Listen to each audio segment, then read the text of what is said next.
Hello and welcome back to the Bibliotek for part 2 of Lost Connections by Johann Hari. If you haven't seen part 1, I will link to it in the description section. Lost Connections is a book by the journalist Johann Hari, who claims that depression is rarely caused by a chemical imbalance in the brain. Rather, he argues that depression is caused by feeling disconnected from your society or the wider environment. In part 1, we discussed the forms of disconnection that Johann Hari has identified, and in part 2, we're going to look at the forms of reconnection or forms of natural antidepressants that he has identified. Now, before we go any further, I want to stress that I am not a doctor and neither is Johann Hari.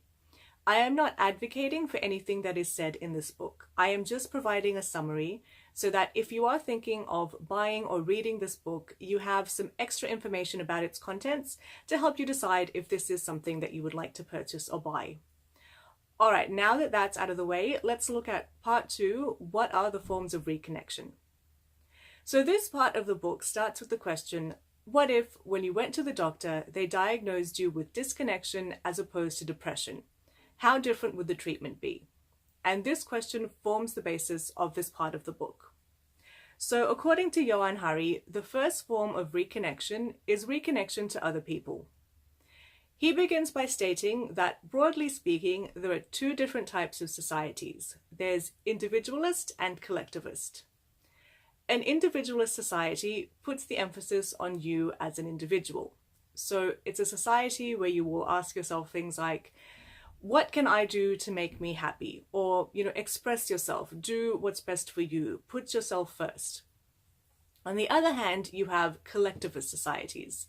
And collectivist societies emphasize what can you do for the group? So you would ask yourself something like, how can I uphold my company's good reputation? Or how can I bring honor to my family? Johann Hari argues that Western societies are predominantly individualist. So there's the emphasis on how can I make myself happy? Well, I'm going to, buy this thing for myself, or I'm going to, post this photo of me looking happy, or me having this achievement. Me. I'm going to do something to make myself feel good. Whereas in a collectivist society, the emphasis is on the group, and you make yourself happy by serving other people. So it's that idea of seeing you happy makes me happy. He argues that we need to take a collective approach and we need to look at what can we do for whether it be our friends, our families, our cultural groups, religious groups, and that if we do things for others, that will make us happy. The second form of reconnection is reconnection to social prescribing. So this goes back to the idea of what if when you went to the doctor, they diagnosed you with disconnection as opposed to depression. The idea behind social prescribing is that if there is something in your life which is causing you to be unhappy, whether that be, an unhappy relationship, whether it be, unfair working conditions, whatever it may be, you need to change that. Otherwise, it will continue to affect you. So there's a quote in the book which is something like, you can take antidepressants, but once you get off the antidepressants, if you're still in that bad situation, it's still going to affect you negatively. It still could cause you to be depressed. So you need to look at what is the cause of the depression and remove or minimize the effect of that cause. The third form of reconnection is reconnection to meaningful work. Now, this doesn't mean that everyone needs to be a lifesaver or everyone needs to make a scientific contribution. It just means feeling like you are valued at your job or feeling that you make a contribution at work. So ideally, if you're a manager or if you're a CEO, you should implement a culture from the top down where you give sincere compliments where compliments are due. So, thank you for doing that, so promptly at such late notice, or that's a very creative idea, or that's a good question, thank you for bringing that up. Make people feel that their contribution in the workplace counts for something. Make them feel as if you see them as an individual, not just a number in the system. Now, understandably, not everyone is a CEO, not everyone is a manager, so maybe not everyone can implement this from the top down, but perhaps it's something you could maybe just, do with your co-workers, or even just, more broadly, just show anyone in your life, thank you, I appreciate what you've done, or thank you, that's very creative, just sincere compliments. Let people know that you really see them and you value the impact that they have in your life, and hopefully other people will also take that attitude towards you and let you know what you mean to them. The fourth form of reconnection is reconnection to meaningful values. So if you've watched part one, you might remember that we discussed intrinsic and extrinsic values. So an intrinsic value is something that you do just because it makes you feel good, like doing that activity is its own reward. And Hari argues that we're predominantly chasing extrinsic values, so things that we don't necessarily want or we enjoy, but we get something else out of them. So for instance, I'm going to starve myself because I want to buy this designer handbag and I want to show it off and I want to say, look at how much money I have, I can afford this designer handbag. Now, I can't actually afford it, that's why I'm starving myself. I'm trying to, cut corners anywhere that I can to save money. I'm not enjoying my life, I'm not enjoying being hungry, but I'm doing that because I want this status symbol. I want you to think that I'm rich. And so his argument is that we need to shift away from these extrinsic values and look at what is truly meaningful to me. And he argues that there is a difference between what is meaningful to me and what do I spend my money on. So look at what is meaningful, what gives you joy, what makes you feel fulfilled, and do more of that. Focus on your intrinsic values more than your extrinsic values. The next form of reconnection is practicing sympathetic joy and overcoming addiction to the self. So this is touted as a cure for that time when you're feeling, jealous of someone or inferior. It's learning that the world doesn't revolve around you and not everything is a competition. So just because someone has achieved something or has earned something, that doesn't mean that it was earned at your expense, and it doesn't mean that you're any less of a person because this person achieved something. So sympathetic joy is a way to overcome these feelings of jealousy or insecurity or inferiority. So what you do is you start by imagining a stranger. And you imagine that something good has happened to the stranger, whatever it is. And you imagine saying, hey, so-and-so just, won the lottery, for instance. And you practice feeling happy for that person. So you really imagine not just saying, oh, I'm really happy for you, but actually what would that feel like? Be happy for this person, congratulate them, jump up and down, have a big smile on your face. Really sincerely imagine being happy to hear this person's good news. And then you bring it closer one step further. You think of someone that so friend, family member, co-worker, and you imagine that they have good news. So they won the lottery too, for example. And so they told you this good news, and now you practice sympathetic joy towards them. So again, you really, really try to imagine having this, big, happy, joyous response to their good news. And then you bring it one step closer and you imagine someone who you don't like or someone who you usually, feel jealous of, or you feel that you've got some competition with them. And you imagine that they have good news, like they won the lottery too. I'm getting sick of that example. But anyway, they give you some good news as well. And this is the hard one, but you need to imagine being really happy for them as well. So again, you go through the process of really sincerely wanting to congratulate them and jumping up and down at their good news.